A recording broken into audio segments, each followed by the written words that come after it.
Hello everyone, welcome to the channel TutorBox. In today's class I am going to discuss about another pharmacovigilance method, and this method is targeted clinical investigation. In earlier classes we already discussed about the active surveillance, passive surveillance, as well as various studies like case control study, cross-sectional studies and cohort study. Now it's time to discuss about the targeted clinical investigation. So before moving forward, I'm just requesting you all that those who have not subscribed the channel, please subscribe the channel as well as hit the bell icon.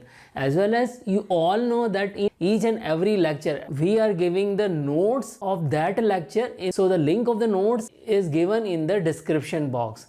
As well as at the end of lecture, we have a 5 MCQ. So solve these 5 MCQ and give the answer in the comment box. Now just understand what is targeted clinical investigation. So basically targeted clinical investigation are what? They are basically a clinical trial but for a targeted population. So why there is a need for a targeted population to perform a clinical trial? So to understand this phenomena, we have to understand some points. So what are those some points?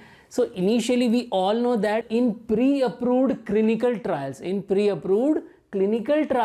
are significant risks are identified. Generally what happened, whenever the clinical trial is conducted, at that time the normal persons are included in the clinical trial, and some specific patients are included in the clinical trial.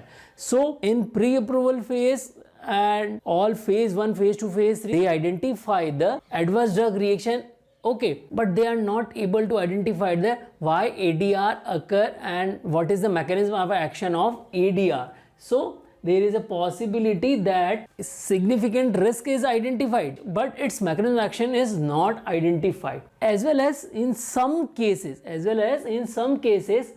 PK and PD, pharmacokinetic and pharmacodynamic studies are also conducted to determine whether due to dosing instruction a particular ADR occur. So sometime in the clinical trial what they do, they want to identify that why this adverse event occurs. So scientist group are doing a study on pharmacokinetic and pharmacodynamic parameter to check the dosing instruction, because if they find that dosing instruction is causing the ADR, then they can change the frequency or dosing instruction. Clear? So furthermore, they also perform the genetic testing, and genetic testing can give a clue about the ADR which is risky for a specific population. Clear? Furthermore, after genetic testing, based on pharmacology property and expected use of the drug, the specific investigation will be conducted on a specific population. So whenever a clinical trial is conducted on a specific population with a specific aim, it is considered as a targeted clinical investigation.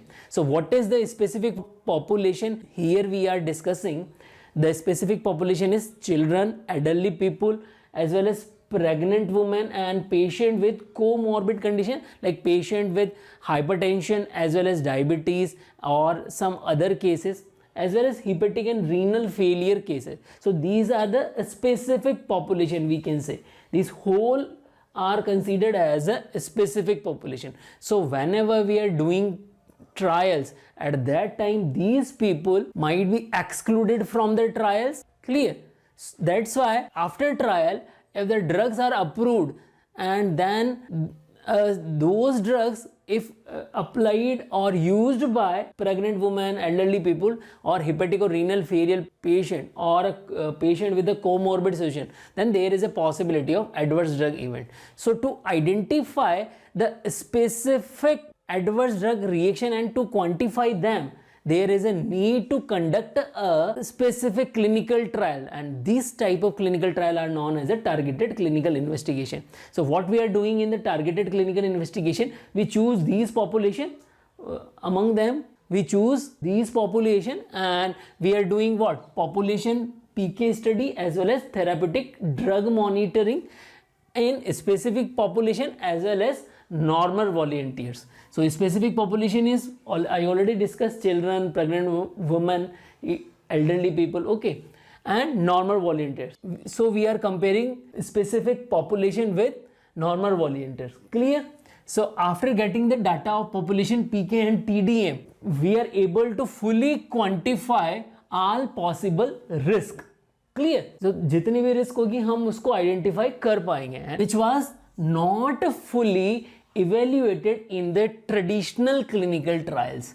So generally in traditional clinical trial, we exclude this specific population, and in the traditional clinical trial we have a small sample size.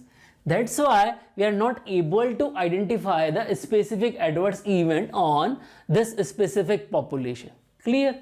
So to elucidate the benefit risk of a drug on a specific group, a large simplified trials conducted to identify the rare ADR and the risk in specific population. Clear? So क्या किया जाएगा? Basically we are evaluating, elucidating and identifying the risk benefit ratio of a drug on the specific population. And how we are able to identify? We are running a targeted clinical investigation that is conducted through a large simplified trial, and these trials will identify the rare ADR which maybe arose in hepatic or renal failure patient or such kind of comorbid condition or a specific population. Clear everyone? So in this type of clinical trial, what we are doing? We are doing patient randomization, okay, to avoid the biases. Clear everyone? So by these trial, we are able to get the data, fully quantified data, and this fully quantified data will help us to use these drugs on these specific population. And these large simplified trials are basically a resource intensive. And what is the limitation we can say? So the limitation of these trials are what? Whatever the outcome we measure, it's too simplified, and this might have an impact on the quality and ultimate use of the trial. Clear everyone? So I hope you people are able to understand the aim of targeted clinical investigation as well as use of the targeted investigation. So this is the another method of pharmacovigilance. I hope you people are able to understand. Here I discuss some MCQ, solve these MCQ and give the answer in comment box, as well as I also give the link of the notes of this topic in the description box. So check the description box as well. And if you think this lecture is useful, then share this lecture to max students. Jai Bharat, Jai Hind.